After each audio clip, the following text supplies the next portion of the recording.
On that note, welcome again. This is Puerto Rico Energy in 60 Minutes, and we're joined by Ignacio Diaz. Ignacio is the director of sales and marketing at Glen International, and has been involved in energy projects in Puerto Rico, the Caribbean, all across Central America, Latin America, the U.S. for the last 30 plus years. And I think beyond that, Iggy, you need no more introduction. I think folks know who you are, and that's why we've had you. So welcome. Thank you, sir. Thank you, Sam. Thank you, Tom. I mean, I tell you, humbled by this invitation. I see a lot of the names in here of people that are friends and also involved in the industry. So that's great to have. Sam, when you actually approached me and told me, okay, so we would like an intro, we want to discuss some of the hot themes for energy. There's so many that I figured. I said, okay, so I sat down and I said, okay, let's pick three top topics, and let's then expand on that. So here are the three that I chose, and then we'll go from there. Three things that have to happen in 2025. One, stabilization of generation. We have to stabilize our generation in the island. That involves base load, which is really what has to happen to be able to run the island and have the island run efficiently and people at ease. Because right now, the way it's running right now is just not sustainable. People are at their wits' end. The second big issue, and we'll expand on that. Second big issue is some of the stuff that's going to help it because the stabilization of generation is going to happen. I'll explain how. But also you have the Genera battery project, which is a very interesting project that's moving quite quick to put storage capacity in front of the generation from Genera. And we'll have some news about that. And also the ASAP program, which is that program to install batteries on the renewable generation projects on the farms. And then the third theme, which perhaps is the hottest of all, is the reinvention of Gridco. Call it Luma, but definitely changes are in the horizon. The dust have not settled. We don't know much about that yet, but we'll expand on that, into what I see coming there. So let's go to the first thing, which is the stabilization of generation and some of the things that we know are coming. I don't think anybody in here will question, and if they do, tell them to send me an email into how that's going to happen, because if you look at it, natural gas, LNG, is definitely the way it's going to happen. And yes, that is for what's being submitted, what's working right now in regards to peakers or other machines that are involved in the project. But also, if you think of the administration, the Trump administration, they're very keen on gas, on natural gas, and of course, Jennifer, the administration here in Puerto Rico, is tied to the hip with that. But if you look at so you have 17 peakers that were installed by the DOE, and that contract will be extended because we need it. Otherwise, the whole grid is just going to collapse. So that 340 megawatts, which is Palo Seco and San Juan, will be extended. The other one is Energisa. Energisa, the only issue with that's a new generation plant on the north side of the island. That's 478 megawatts, and that's Mitsubishi with Tropigas that are running that project. But let's face it, that's summer 2028. That's not going to happen right away. So at least the peakers that we have from the DOE is just extending the contract, and that will keep running. And at HISA, we're going to have to wait. I mean, and that's kind of like a long ways, 3 years away. And if everything goes right, that's the other issue too. The beauty of that equipment is that actually in the very near future, hopefully, or later future, we can actually change that generation also to hydrogen. So those units, you can convert them to be able to utilize hydrogen. So Ignacio, let me jump in here, because I think one of the things that, and I'll do this over the course of the hour, is sort of intersperse these three themes with some of the news to provide a little bit of context to what we're talking about. I mean, there was a major strategy, particularly driven through the last administration, of procuring utility scale solar projects. And in the last month or so, really in the last week or so, some of the first tranche projects have announced finalization of LPO financing for their projects. That's 3+ years in the works. And I think that, and Tom and I were talking about this earlier, the funding source to support those projects is now at the very least on pause, right? Until people have a better sense of how to wade through DOE programming. and a new administration gets set up. A couple of things about that. You have to understand too that there's some of those projects that perhaps don't need financing, exterior financing, because they're financially they're equipped to be able to handle some of this. And then the instruments have gotten better. So interest rates have come down. So it's a bit more competitive out there, even though we still have the PREPA bankruptcy hanging and prohibiting us from accessing some of those financial instruments. It's still a little bit easier to go after that. That being said, in tranche 4, PREPA and Energy Bureau received one bid. They received one project that they deemed viable, and so it's clear that following down that same path of procuring exclusively utility scale solar projects is going to have to be blended with natural gas, as you put it. The challenge, and I think the challenge is that none of these things are immediate or quick fixes. That the first tranche of utility scale solar with the federal government as a financing partner, those were multiple years in the process, and many of those were legacy projects that were multiple years prior to even that bid coming out in the works. But don't get me wrong. I mean, you have on the ASAP project, you have the legacy solar. So you have Oriana, you have IS. So all of these projects will get storage on the ASAP project. And again, the more storage we put on the grid at that scale, the more stable this thing will become. So it's critical that we keep pushing that. Now, the last one that I wanted to mention here, it wasn't until this morning that I was allowed to speak about it, but now I can because it's public news. So IS has a coal plant, the Guayama plant, and we all know that according to Law 17, that was to end on 2028, but is being pushed through the legislature, through Capitolio, that they will get an extension. So, and I tell you, I don't think anybody will go against that, because without it, you're looking at 450 megawatts of energy that without it, the island would just collapse in the summer due to our increase in demand. So it's now news. I knew that was happening, but it was now news that is published that they're going to try to push it and buy some time. Minimum is 2 years. And again, that will be in order to buy time to be able to push more of the projects in the trenches and increment our renewable projects that can scale up and then substitute some of that. But as you have mentioned eloquently, Sam, it's gone very slow. So what if AES doesn't want to extend it, right? Or I mean, Thomas, I can't discuss much on that, but what I'm telling you is it's already cleared. So it's true what you're saying. AES did not want to extend it, but they did approach AES,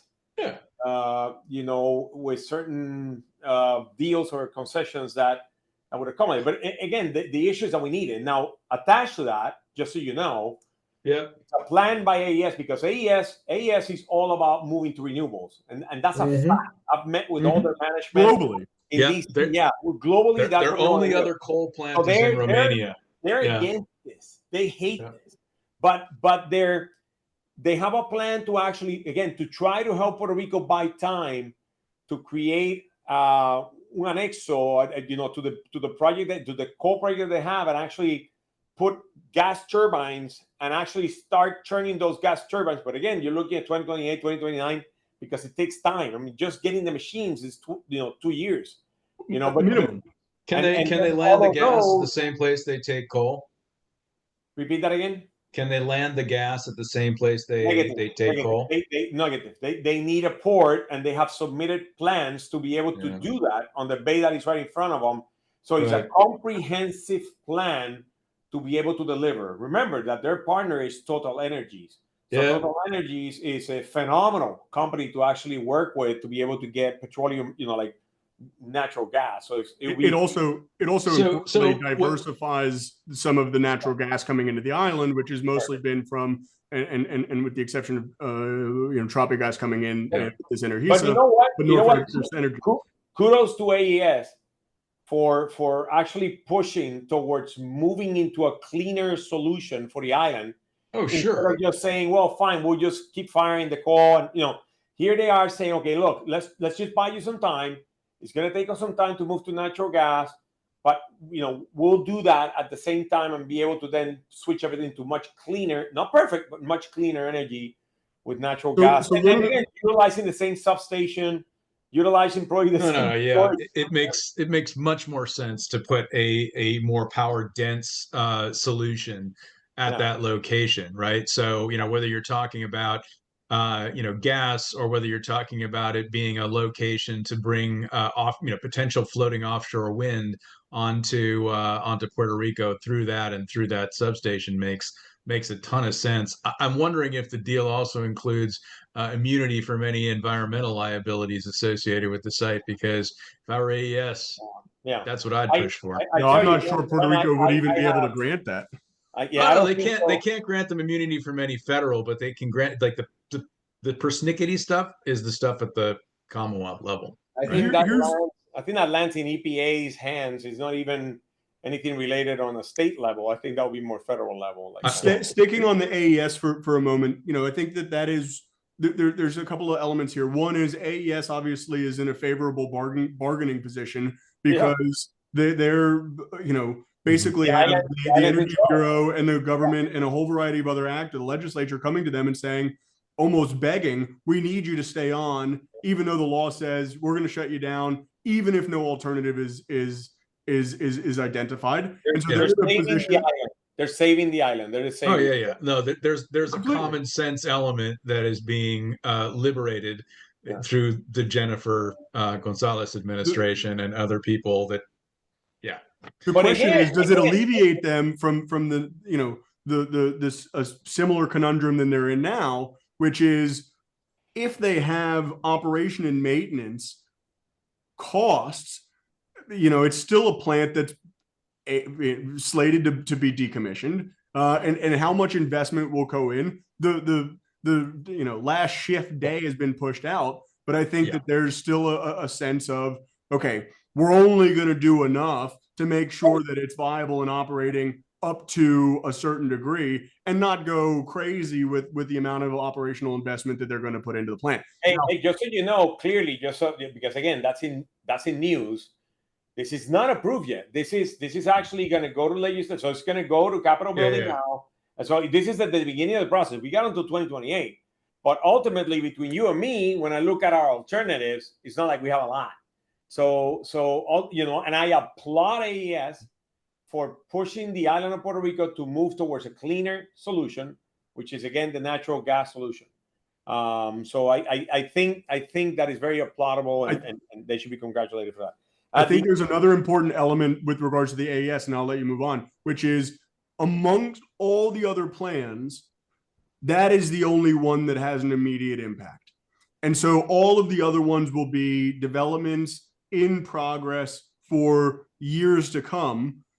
But AES continuing to operate, if all of this sails smoothly through the legislative bodies, all of that ends up easing some of the other pains, and it coincides, it dovetails exactly with the first report that came out of Governor Gonzalez's Energy Advisory Committee, the report they issued, and two of the three legislative recommendations that she's proposed, which is removing the intermediary goals for renewable energy. Obviously, we didn't hit 40% by 2025. It is 2025, and it's high single digits or low double digits. And so, the obvious recognition that, okay, let's rethink the pathway towards this end goal, and rethinking exactly what types of projects we can move forward as quickly. I mean, I fully anticipate that there's going to be a hard look at even the Energisa process. That contract, or the RFP and bidding process, that was 21 months. And I think that there will be a sense that, and I'm certainly reading the tea leaves for this new administration, that energy is not just a spoken priority, but it's an acting priority. And we will, if we need more power plants, if we need more power generation, if we need batteries, we have to get more agile at getting these projects through an otherwise deeply bureaucratic process. And so whether it's another iteration of an Energisa that we can do in half as much as 21 months. I think that's the sort of thing that we can anticipate. That plant still won't be built by 2028, but we can at least anticipate that if we have AES through that time period, we'll have power plants that not just replace it, but can bolster the system to the point where we can go back to a process of contracting utility scale solar and other major renewable projects. Last I think the other thing, issue in regards to natural gas that we got that I want to mention is Genera also submitted for some peakers. And, I think Katiushka Bolaños is there, which is very aware of this. And supposedly that was approved. And that's like 250 megawatts of energy on natural gas. That will be phenomenal to actually include in the grid. Again, I think what we will see, and I really do believe this strongly, is that it's going to be all hands on deck to push for natural gas because it marries the Trump administration and the Jennifer Gonzalez administration, and it's actually going to stabilize our generation capacity in the island of Puerto Rico. Meanwhile, point number 2, the Genera battery project, which again, I don't know if anybody was at Green Drinks. Jesus Intron did a phenomenal job explaining that he expects to have by summer 100 megawatts of storage of the contracts that were issued under their plans, under their plans.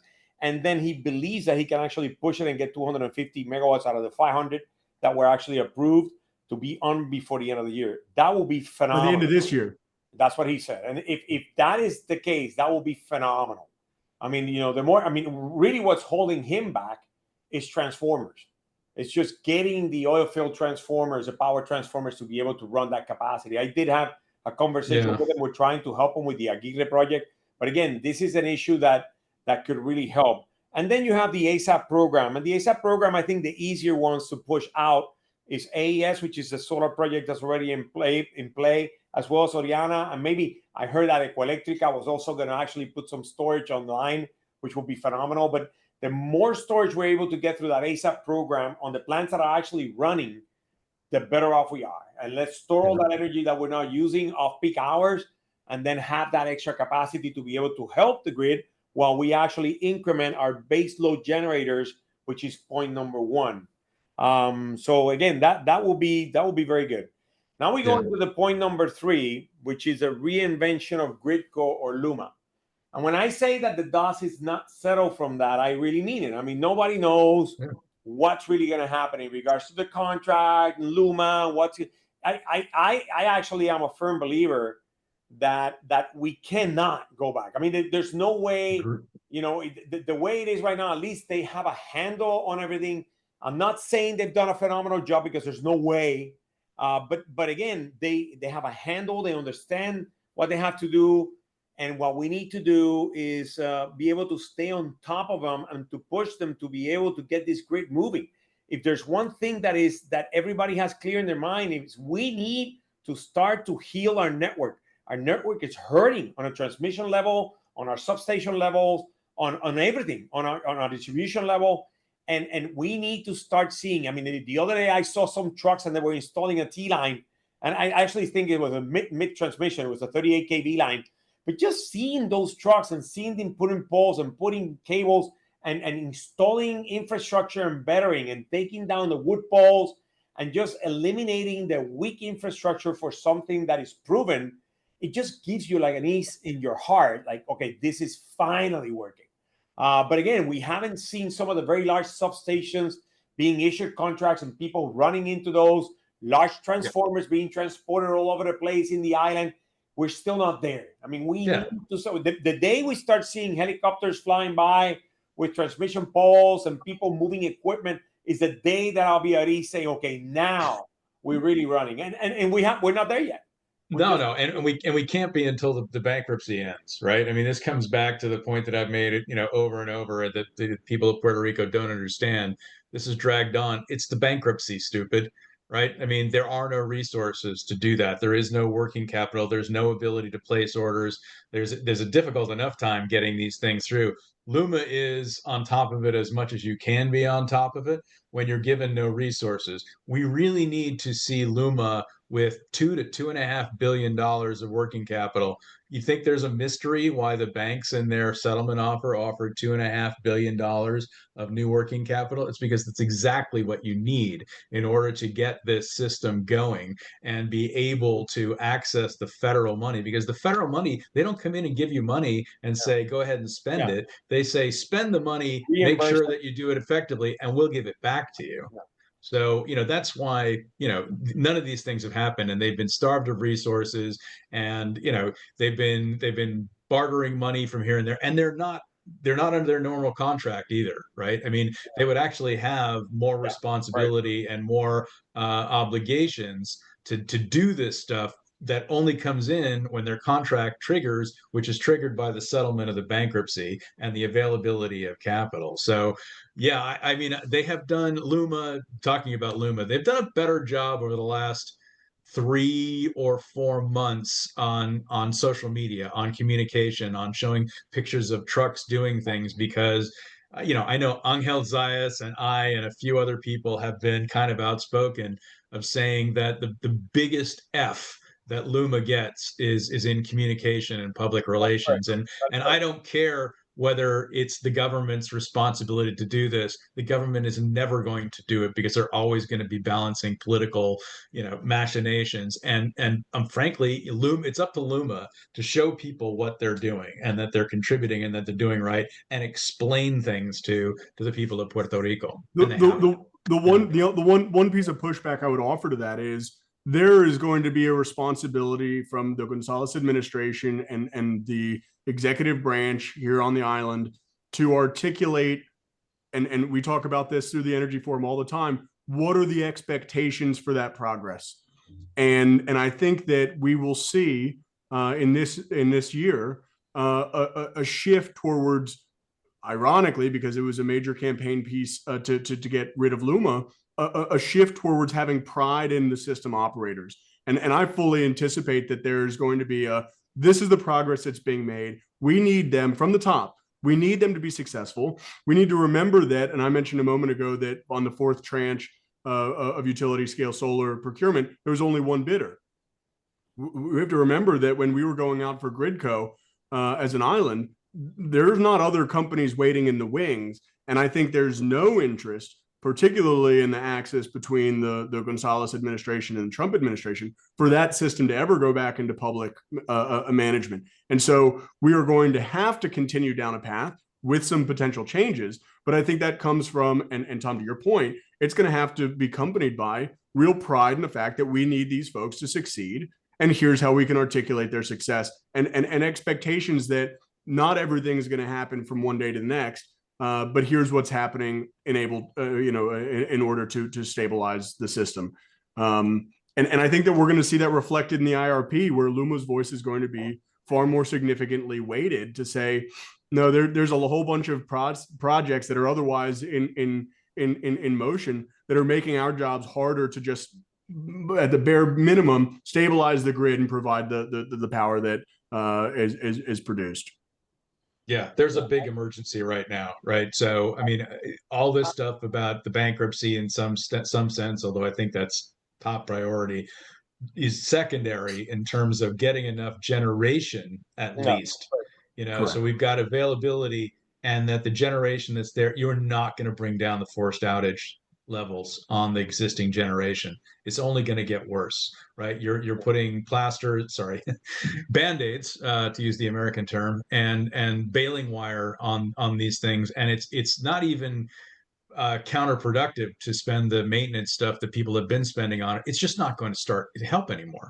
So, the natural gas we talked about. You guys all know, everybody here knows that we stand behind Luma all the time. We support them. We pat them in the back. We're always there to help them, because again, they are our utility operator. They are the ones, and what we have to do is stand behind them. Now, they haven't been perfect. I mean, I'll be the first one to say that. But man, they're trying, and what we have to do is stand behind them and help them become the best. And that's our job. And you know what? Everybody in the island has to stand behind them and help them. And I know that they could be much better. I think by the end of the year, we're going to see something very different out of the organization. But definitely changes are coming. I mean, once the dust settles, there's going to be some changes that will actually play in there. I also wanted to put some notes in regards to, like I believe, and one of the issues that is going on and everybody's talking about is if you go and look at the what's going on, all the chatting on the phone, everybody talks about the Trump administration, and everybody mentions, oh, what's going to happen with the Trump administration? Wait, I'll tell you some of the things that I see about the administration coming in. One of the things that I think is clearly about the Trump administration is they love deals. They're all about negotiating and finding deals. They're transactional. Well, yeah. And I actually think that they're actually going to look at this. And when it comes down to the whole PREPA bankruptcy and the whole issue with Judge Swain, and everything, like, that's still there. Whoa. Send somebody down there. Send Wright, send whoever. And let's create a deal. Let's figure out a way of getting this thing over with. There's one thing about this guy. He doesn't like things hanging around and just creating issues. I mean, he tries to find a way of finishing. I mean, that's one of the things that I believe we're going to see from this administration. And I think Jennifer Gonzalez will play right along.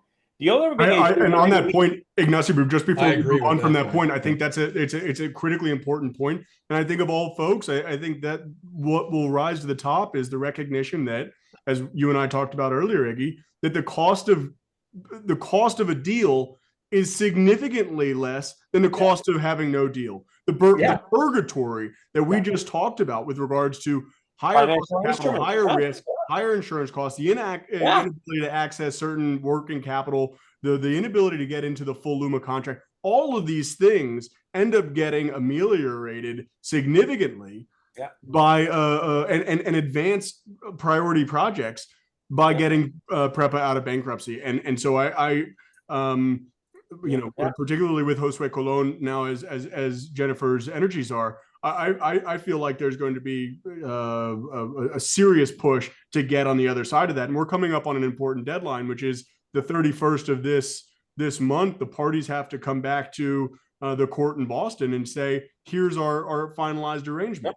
Now, we can all be skeptical, and I think that's a healthy skepticism to say that, we'll see actually what happens in a week from today, whether or not they come to the table with a finalized arrangement. They've got another week after that to basically be dismissed. And I think that in the event they don't get a deal done, there's plenty of folks that will make executive action to say this is exactly what's going to come February 5th if you don't have your stuff together by the end of January. Yeah. No, and I think Sam mentioned that next week I'm going to put out. I've written a quick thing based on 3 or 4 other things I've written over the years about the bankruptcy and getting a deal done and something that could work. And so I think now it should be called "It's the Bankruptcy Stupid." So maybe that's what it's going to be called. Short, easily readable. We'll connect other things up, but I'll have to find. There was another article I wrote along the lines of, how do you get a deal done, right? How do you move, parties who are intransigent around something to finally get something done in time? You got to put something on the table and you got to put a clock on it, right? So, if executive order or whatever, you could find $1 billion and say, hey, here's $1 billion. You guys decide how it gets split up. It could be a down payment on the debt. It could be, set something aside. You could be, allocate some of it for working capital. But, it goes away in 90 days. And, in 30 days, it gets cut in half. And in 30 days, it gets cut in half again. And we'll see how quickly people actually work to get something done. Another thing that, and tied to that, I don't know if you've seen the pattern, right, over the last 2 or 3 days that they believe in empowering the state. They're trying to pretty much say, okay, stop this whole federal mandate, everything federal.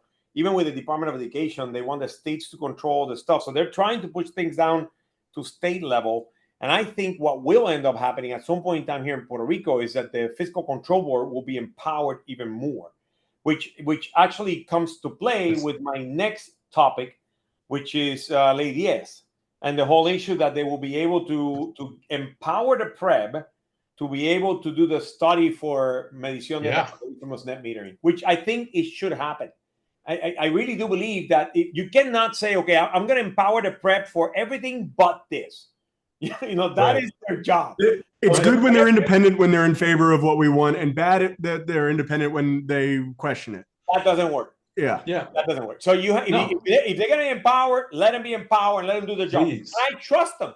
They're there for us. They're there to defend us. So let Agreed. the commissioners do their job. They do a phenomenal job.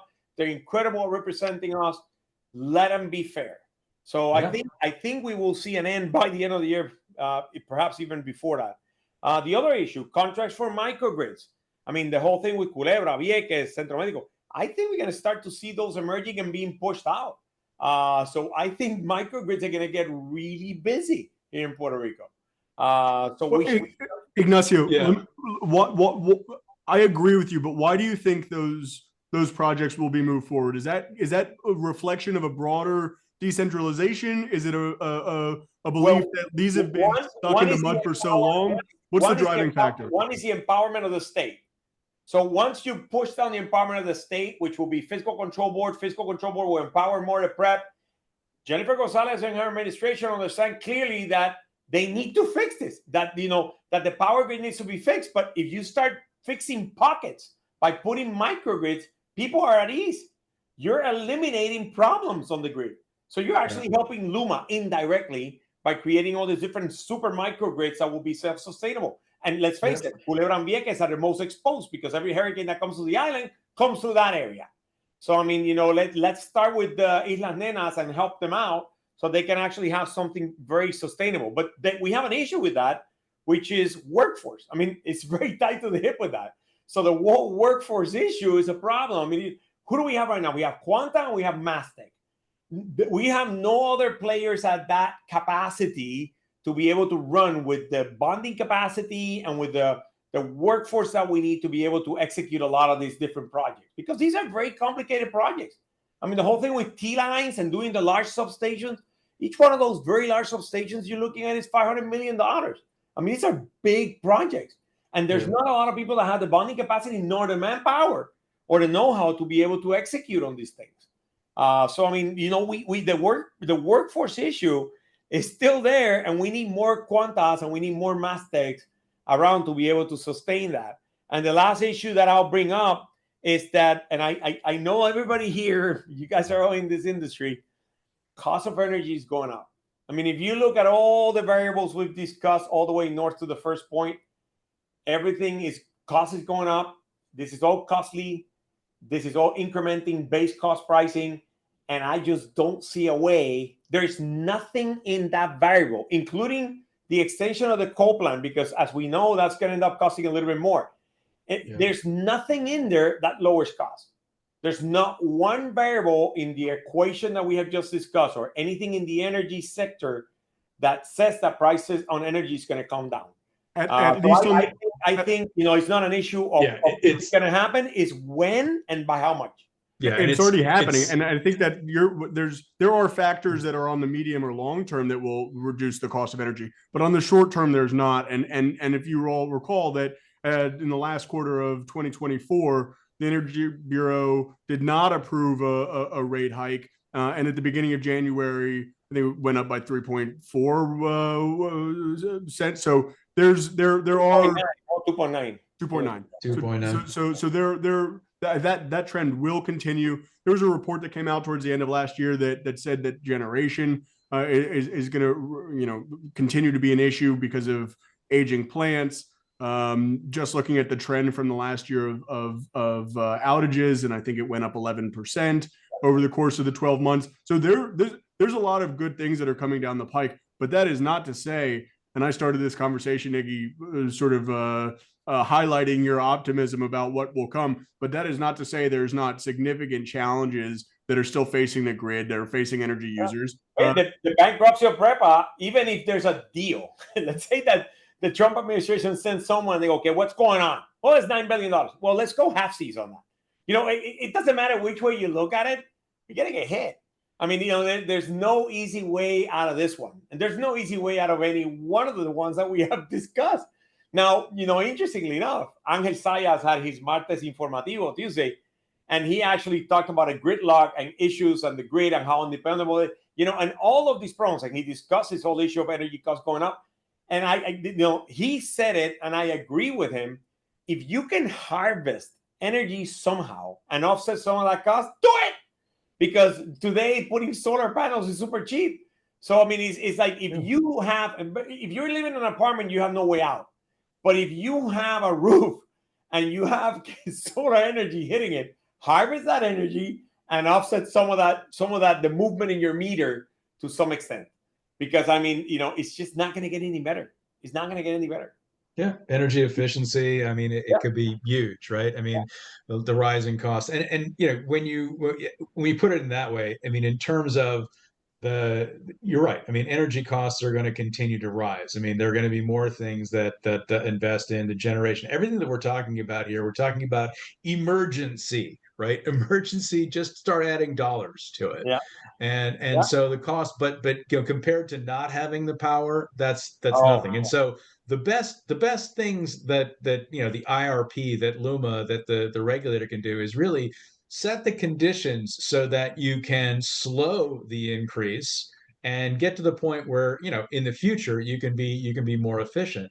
One of the things that goes, you know, incredibly under analyzed and underreported is the impact of releasing the money after a bankruptcy, having the working capital to begin investing in the grid, because the inefficiencies, like the line losses of generation, you know, Patricia Grid are epic in Puerto Rico, right? Yeah. And so, you know, if you can begin to reduce the amounts of energy that you generate and pay for, but never deliver and get paid for, there's a ton of operational savings that isn't necessarily going to make everybody's electricity bill 10 cents a kilowatt hour tomorrow, but you know, it's going to stop it potentially from going up to 50 very rapidly.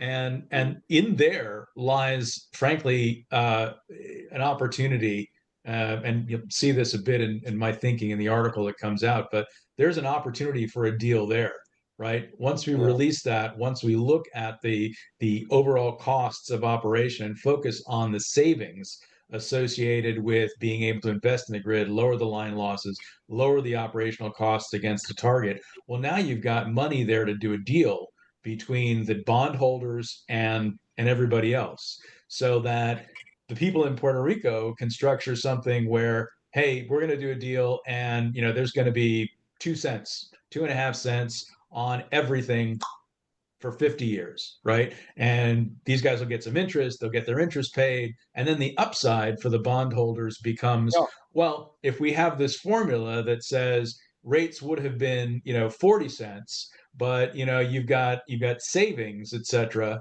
that would have brought it down to 35, then you know, the Preb and those guys will set the tariff at 37 and a half. And you know, the people of Puerto Rico will see their power prices come down, but additional money based on upside will be available to the debt holders. You know, the small things like this is out of the box thinking that, frankly, the creativity that's been missing from all of these discussions for years, right? So there are ways to. We never thought it was going to take this long either, right? No, we did not. So here we are. So Ignacio, we're coming up on time, and I know that you've got a hard stop. So I want to ask you just about a couple of things. You were an early proud adopter of electric vehicle technology, both personally, but also through Glenn.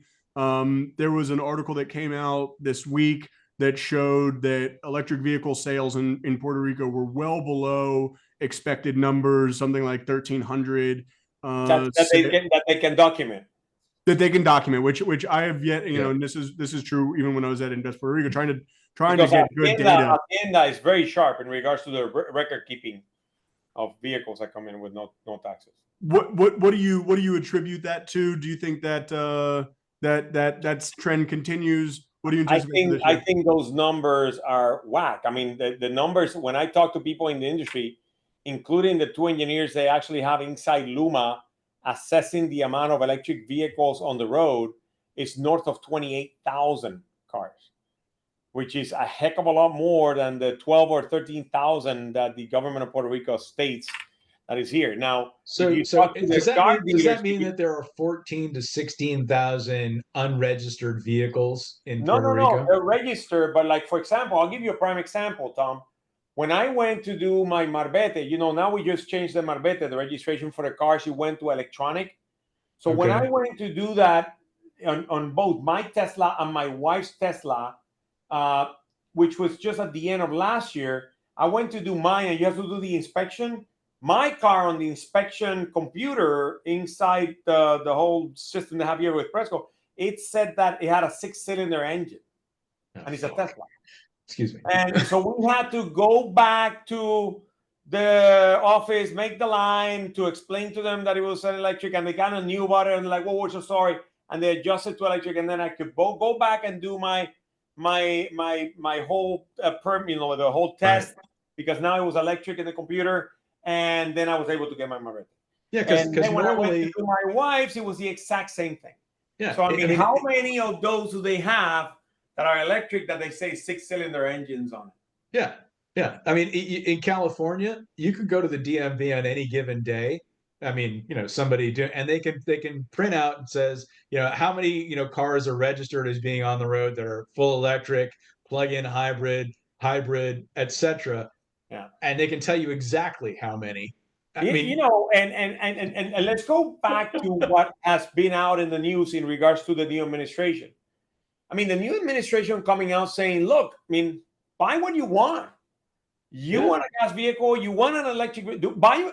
I don't really see anything against that. I mean, in a way, it should be like that. Me either. You should not be forced to buy an EV. Now, it doesn't make sense in Puerto Rico to have an EV if you have solar panels and you can charge your car with solar, and at the same time the distances are very, very little. So in my distances, I don't get any range anxiety. The island's 100 miles by 35.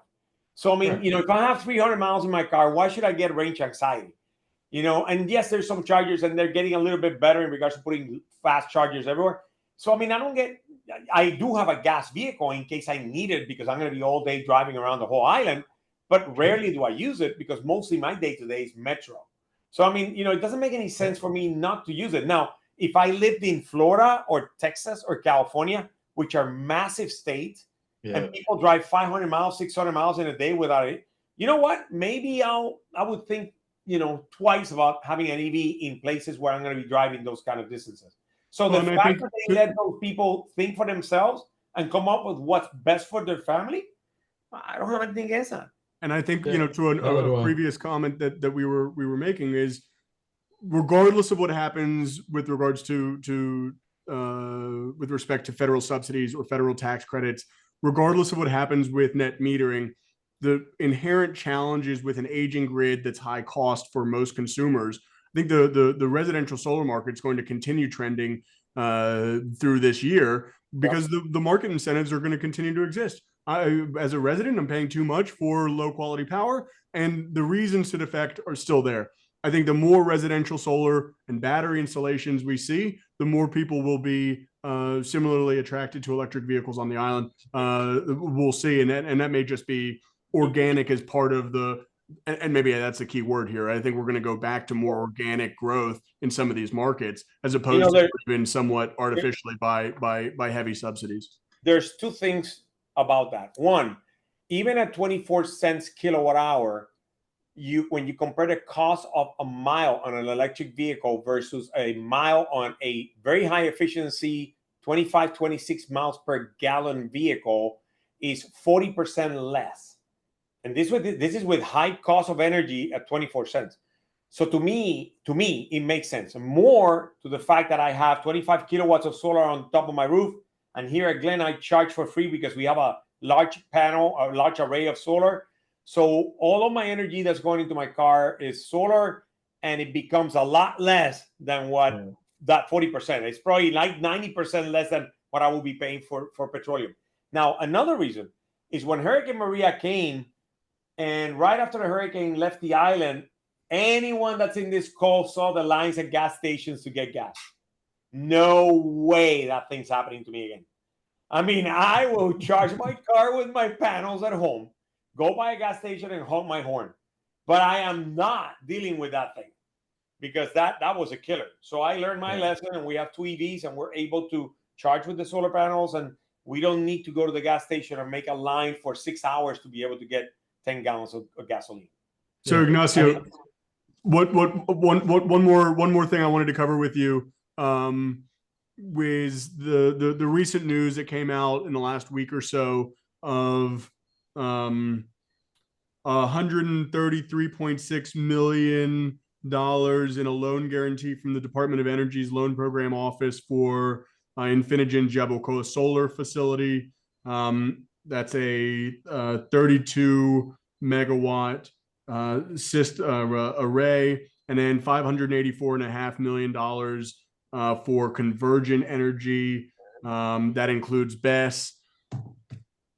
From your knowledge of these projects and understanding of the broader system, when do we expect these systems to be operating and contributing to the broader energy mix of the island? And how much of that is thrown into limbo given changes at DOE federally? And I know that Dane has some thoughts on this, and so well, let's hear from you, Ignacio, and Dane. So the dust has not settled on that one either, Sam. And my crystal ball can only go just so far.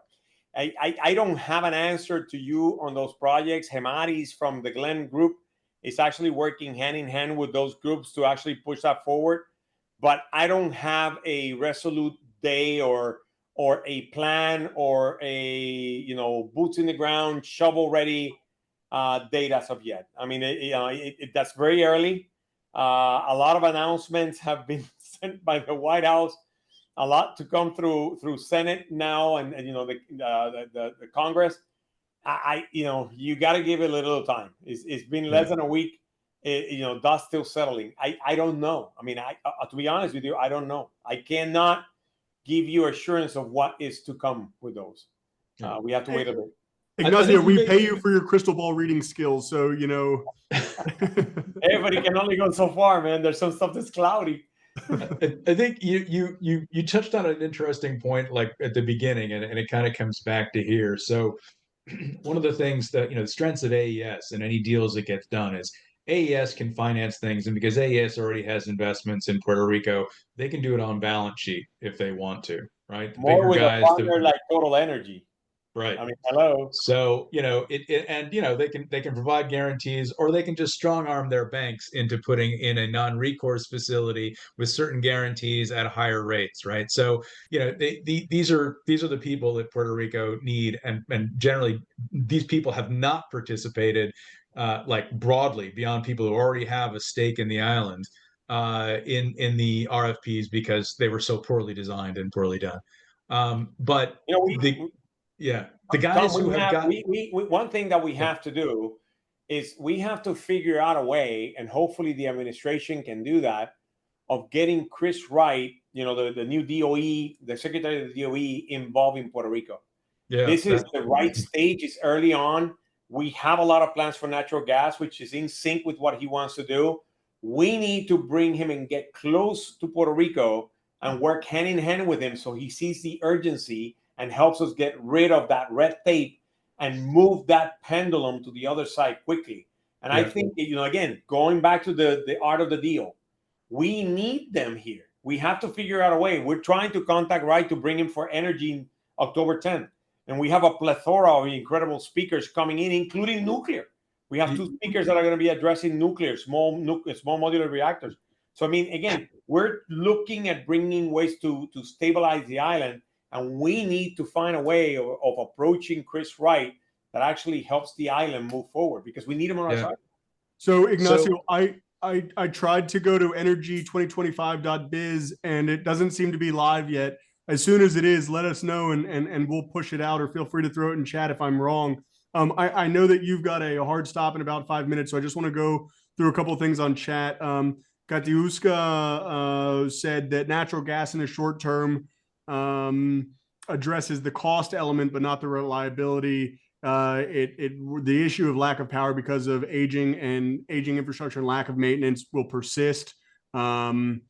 and natural gas creating savings and tied to reliability will be for new projects, new peakers, Energisa plant, etc. Tom responded to that. Ignacio, if you want to offer a first impression. No, I mean, Katiushka knows best. I mean, all the time that she's spending in General, she knows those plants very well. She understands what it takes to be able to bring those to par to what we need. I mean, let's face it. I think that what we should do is look at all of these new projects that we're bringing into the spectrum, like the new AES plant as well as the Energisa plant, that they're prepared to actually take hydrogen in the very near future, and perhaps even green hydrogen in the future when we actually move towards a more renewable portfolio. So I agree with Katiushka. Let's face it, natural gas is just something we're utilizing for a transition. Yeah. I mean, the way I look at it, I'd much rather, and I think she would agree with me, I'd much rather go nuclear than utilizing natural gas. A hell of a lot cleaner. But, you know, the fact is that we're tied right now and we're with natural gas. So give us stability with natural gas for a few years until we can get everybody on par, trained and educated.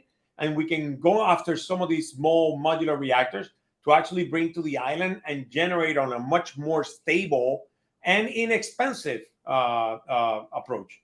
Yeah. Roberto says he agrees 100%. The website is up, Sam. It's www.energypr.biz. Gotcha. Okay, that's taking place. I just put it in chat. It's taking place October 10th.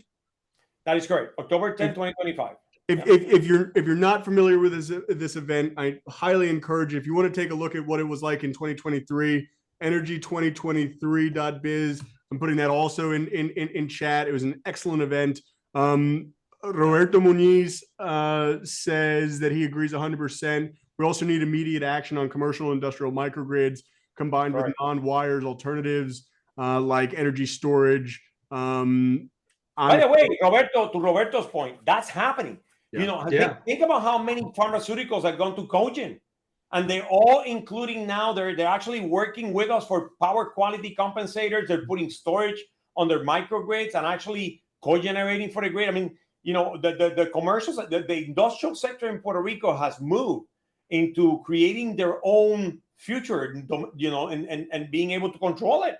So this is the last question I had for you, which is, and you and I had talked about this previously. Let's see if I can get back in focus.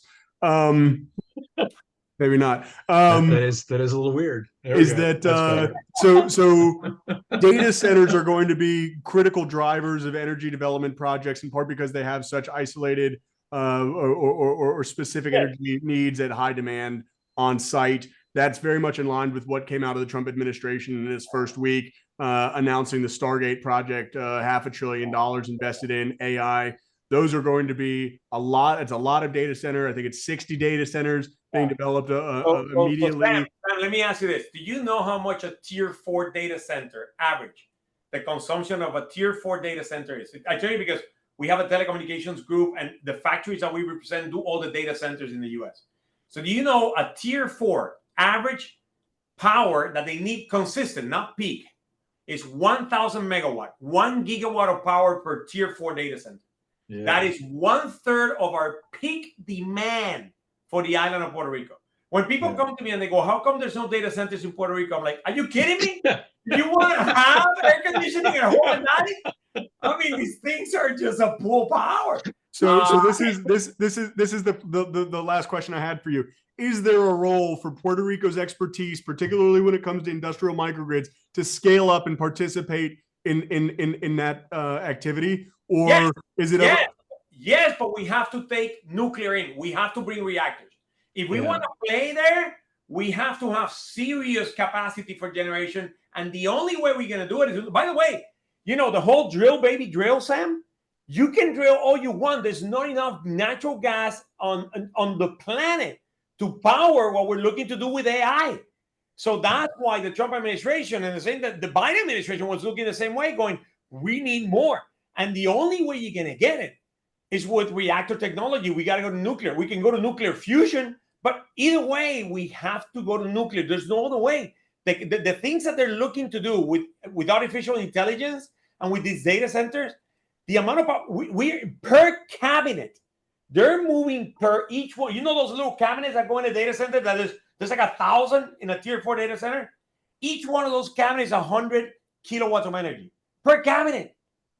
Per cabinet. You know, it's the scale is unbelievable. The only way you'll be able to put Puerto Rico to play in that spectrum is by bringing nuclear in. Otherwise, forget it. We're never going to be there.